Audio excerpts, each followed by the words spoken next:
Okay. So one of the other things that came out of this room was the Defend Wisconsin website, and this gets back to one of the questions that was brought up during the open plenary about the media attention and how to direct the media attention. And certainly we got a lot of good press, but we also got a lot of negative press. And one of the things we wanted to establish really on was taking control of the message that was being put out there and to the masses, but also providing a place where people could keep track of all the things that were going on every day. There were rallies every day. There was things happening in the Capitol, outside the Capitol, all of the different sessions with the Senate and the Assembly. So members from our organization created the Defend Wisconsin website, and that served as an information hub that continues to serve as an information hub for everything that's going on in Wisconsin. If you haven't visited the site, you definitely should. And one of the other remarkable things that this happened was while we were in the Capitol, people came up and wanted to give us money, and I'm sure you've heard lots about the donations that were pouring in from all over the country and all over the world, and people wanted to give us cash, and at some point we figured out that it wasn't legal for us to accept donations on the Capitol fund, so there was this really quick organization to set up a PayPal account and start accepting funds through the Defend Wisconsin website. And so I think ballpark figure, we raised about $70,000 during this time. And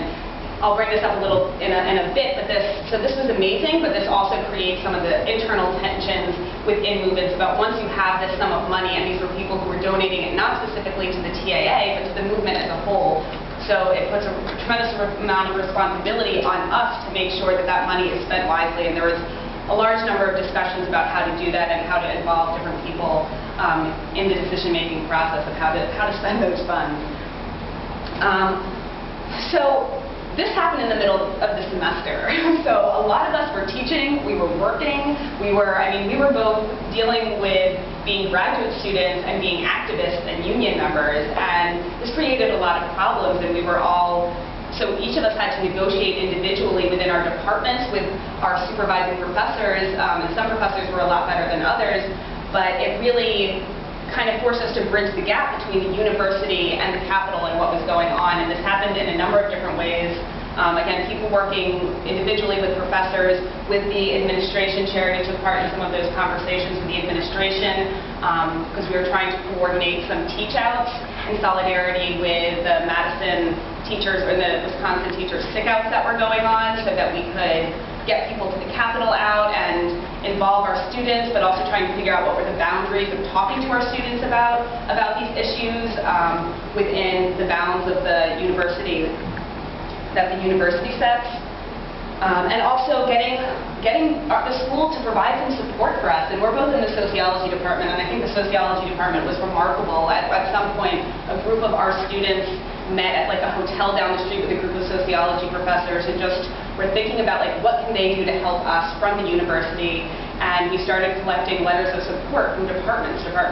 saying that they support what's going on, that because the university was not taking a strong stand about the budget repair bill and about Scott Walker, so we started doing this within departments. And that ended up being incredibly important in figuring out a way to bridge our role as graduate students with our role as union members, and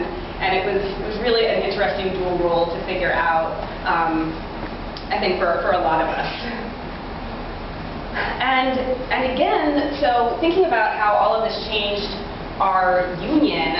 so before all of this started, there was certainly a core group of really active TAA members, but once this happened, we had hundreds and hundreds of people, the largest GMMs we've ever had, so our union was faced with a very different predicament than we had ever been in before. And these are graduate students who are coming from all different places with different levels of experience in organizing, with different levels of politicalization, and it was a real challenge to figure out how to deal with this heterogeneous group of people within a single organization and make some of these decisions that we had to make on a very short timeline. And this brings up some of the tensions between having a true democratic organization but making decisions on the fly, basically, and how to negotiate leadership and membership and how much direction to give versus how much participation to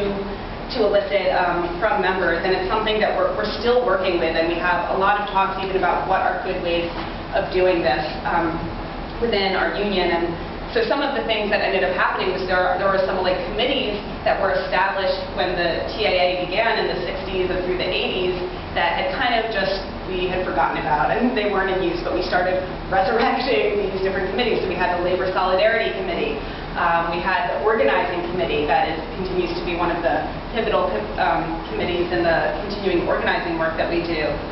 We had a strike committee, and the formation of the strike committee was also very tenuous in our union because a lot of people were not comfortable with strikes, with the idea of striking, and it was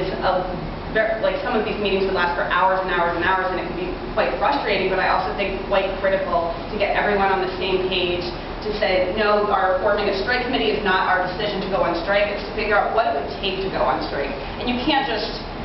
this again gets back to some of the question that was brought up during the opening plenary, and the strike word was being thrown around, but it's scary, and it's like it puts members at risk. You can lose your job, you can lose money. It's not something that you can just decide to do without a lot of planning and without people knowing the risks that they're taking going into this.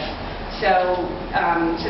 forming this committee was one way that we could deal with this and address the concerns of our members. And again, we were also having to prepare for a new due structure. So we were preparing for no longer having fair share dues in which we would get dues from our members automatically, and it was going to basically decimate our union. Without fair share dues, you would have no budget to continue the work that we were doing. So we had to figure out a new due structure. That's actually where we got the ideas for coming up with dues pins. So now we pay